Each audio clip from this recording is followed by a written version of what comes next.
Sean bienvenidos al misterioso caso de la doctora Jubileo.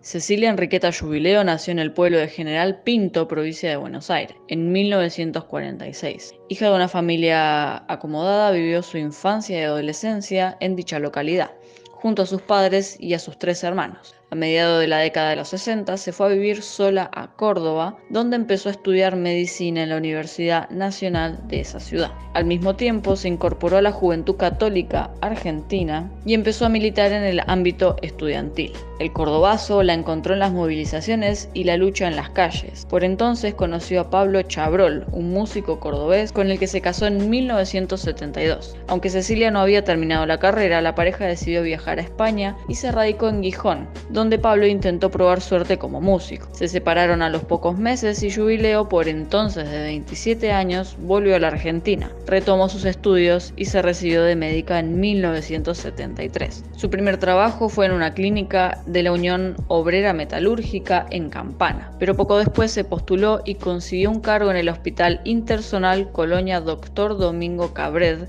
en la pequeña localidad bonaerense de Torres, cerca de Luján. En el momento de su desaparición vivía sola en la casa alquilada en la calle Humberto Primo en Luján y tenía un consultorio particular en Torres. Su tiempo lo dividía entre la consulta médica y las guardias en la colonia Open Door de pacientes psiquiátricos.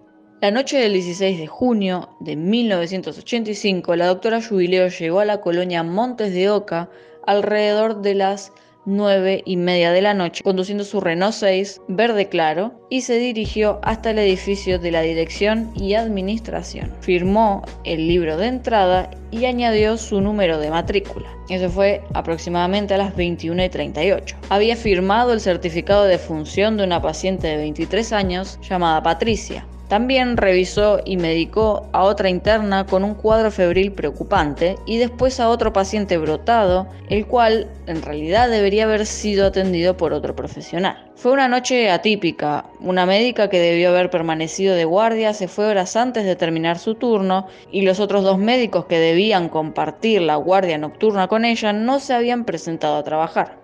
Como si eso fuera poco, la colonia había quedado incomunicada del exterior. Hacía horas que no funcionaba el conmutador telefónico. Sin embargo, cuando todo indicaba que Jubileo no podría pegar un ojo en toda la noche, sus servicios no volvieron a ser requeridos. De pronto, Open Door se había vuelto un lugar tranquilo. Recién a las 8 de la mañana del lunes, un empleado golpeó la puerta de su dormitorio sin recibir respuesta. Cuando entró, encontró la cama tendida y un par de zapatos marrones con punta beige. No había señales de la médica ni de sus otras pertenencias. En lugar de denunciar la inexplicable desaparición de su médica de guardia, las autoridades del hospital iniciaron un sumario interno acusando a Cecilia Jubileo de abandono de trabajo.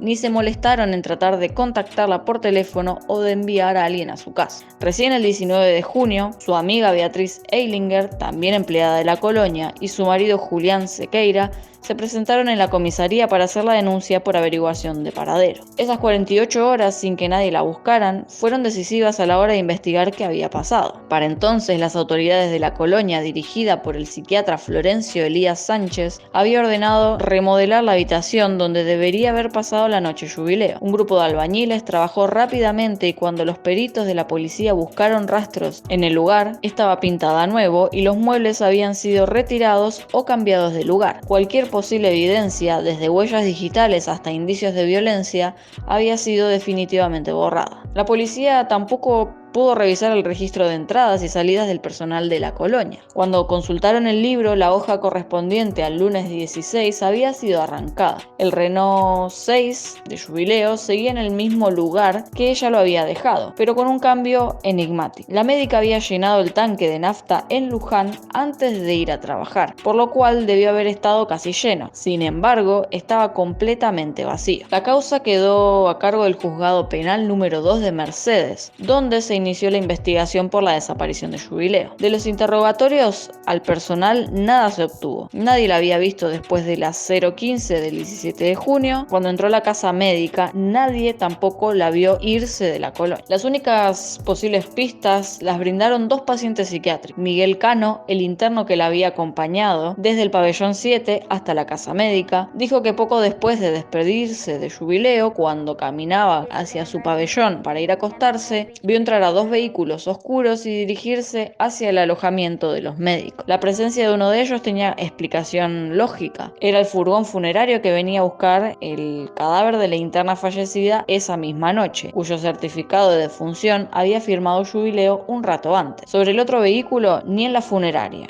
ni en la colonia supieron decir nada. El otro testimonio lo brindó una interna que días después de la desaparición de Jubileo fue encontrada desnuda en una casilla rural de las inmediaciones. La mujer había sido abusada y hablaba incoherencias, pero en su relato dijo que había visto a la doctora atada y golpeada en ese mismo lugar. Las pesquisas forenses no dieron ningún resultado. El juzgado decidió no profundizar en esas pistas. Como se sabe, las declaraciones de los pacientes psiquiátricos son judicialmente inválidas. Durante las semanas siguientes, la policía registró con el auxilio de perros adiestrados las 250 hectáreas del predio de la colonia. Se revisaron todos los pabellones, incluyendo dos que llevaban años clausurados. Se realizaron exhumaciones de cadáveres de internos en cuyas tumbas se sospechó que podría estar el cuerpo de la doctora, todo sin obtener ningún tipo de resultado. También llegó al juzgado un anónimo indicando que el cadáver de Jubileo estaba en una ciénaga del predio de Upendorf. La pista no pudo comprobarse ni descartarse. No había fondos para la operación de drenado necesaria para buscar los restos. Si supuestamente la mataron en la colonia y querían ocultar el cuerpo, ese era el lugar ideal. Dijeron que no había fondos para el drenaje, una barbaridad, como también es una barbaridad que exista una ciénaga en un lugar donde hay desplazamiento de gente, más aún en un instituto de salud mental, dijo años después Marcelo Parrilli, abogado de la familia Jubileo. Mientras transcurría la infructuosa investigación, el departamento de Cecilia Jubileo en Luján, que estaba bajo la custodia policial desde que se denunció su desaparición, apareció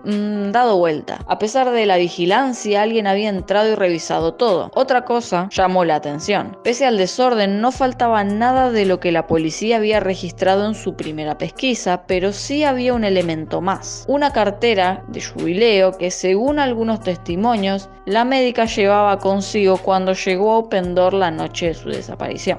Si la cartera plantada encerraba algún mensaje, nadie lo pudo descifrar. Dos amigas más cercanas de la médica desaparecida, Beatriz Ellinger y la enfermera Mabel Tenca, declararon que Jubileo les había confiado que venía recibiendo amenazas telefónicas en su casa. «Déjate de joder con la colonia o vas a ser boleta», era la frase que se repetía en todas ellas. Comenzó a circular entonces la versión que Jubileo había sido secuestrada porque estaba a punto de denunciar una serie de delitos que se cometían en Upendorf, desde el tráfico de órganos, fundamentalmente córneas, hasta la venta de sangre extraída compulsivamente a los enfermos y la utilización de estos, muchos de los cuales desaparecían inexplicablemente. La versión hizo ver con otros ojos el entredicho que Jubileo había tenido con la supervisora Nélida Onjuez la noche de su desaparición. ¿Por qué una supervisora debía controlar los movimientos de una médica? ¿Para que no fuera a lugares donde ocurrían cosas que no debía haber? Esas versiones no se pudieron comprobar, pero sí que la colonia Upendorf era por entonces un nido de corrupción, donde desaparecían fondos, se inflaban las compras y se revendían medicamentos. 7 años después, la colonia fue intervenida por el gobierno nacional y su director, Florencio Eliseo Sánchez, el mismo que había ordenado remodelar la casa médica al día siguiente de la desaparición de Jubileo, fue detenido y procesado por corrupción junto con parte de la planta mayor de Upendorf. ¿Sería esto lo que estaba investigando Jubileo? Sánchez ya no puede responder a esa pregunta porque murió en la cárcel en 1992, pocos meses después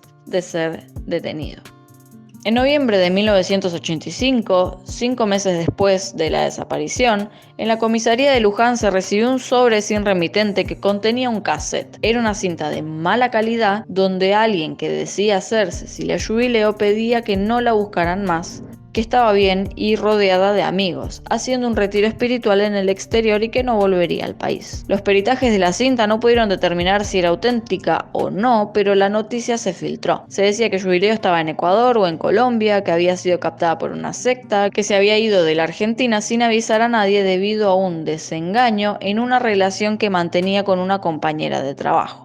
Se dijo también, por entonces, que había sido secuestrada para cobrar un rescate, pero la familia nunca recibió un pedido y en el departamento de Jubileo encontraron $3.000 guardados en un paquete de maicena. Casi al mismo tiempo, una parapsicóloga aseguró que había visto el cadáver de la médica en un tanque que había en el predio de la colonia. Los investigadores encontraron el cuerpo de un gato. Entre las versiones que circulaban, una sostenía que la desaparición de Jubileo tenía motivaciones políticas y que había sido secuestrada porque estaba investigando si en la colonia Open Door había funcionado un centro clandestino de detención y tortura durante la última dictadura militar. Jubileo había militado políticamente mientras estudiaba en Córdoba, pero desde su vuelta al país no se le conocía ningún tipo de actividad. Sin embargo, dos hermanos de su ex marido, Pablo Chabrol, estaban desaparecidos. Juan José, de 17 años, y Oscar, de 19, habían sido detenidos la mañana del 18 de octubre de 1975 en un control policial en Córdoba mientras realizaban el reparto de sándwiches que elaboraban. Se decía que la doctora sospechaba que habían estado detenidos en Open Door y quería comprobar. A menos de 2 años de terminada la última dictadura, la posibilidad de que la hubieran secuestrado para frenar esa investigación no sonaba descabellada, menos aún cuando había recibido amenazas para que se dejara de joder con la colonia. La investigación judicial por la desaparición de Cecilia Jubileo quedó empantanada desde un principio y más allá de los intentos por seguir las supuestas pistas que iban apareciendo, nunca pudo avanzar. La carátula de la causa, cuyo expediente llegó a reunir más de 700 fojas, se mantuvo invariable como búsqueda de paradero, hasta que prescribió en el año 2000 y fue archivada definitivamente. Y bueno, hasta acá el video de hoy. Si les gustó, por favor denle un me gusta, compártanlo, coméntenme qué les pareció y si tienen algún tipo de información diferente, también déjenme en los comentarios. Hasta el próximo video.